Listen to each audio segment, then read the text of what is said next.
सर्वेषां स्वस्तिर्भवतु सर्वेषां शान्तिर्भवतु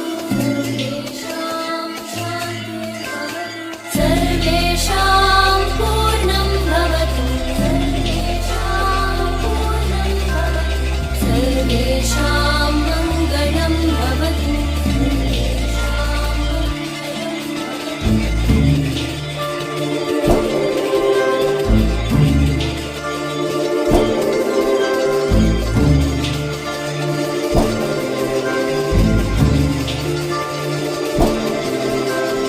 सर्वे भवन्तु सुखिनः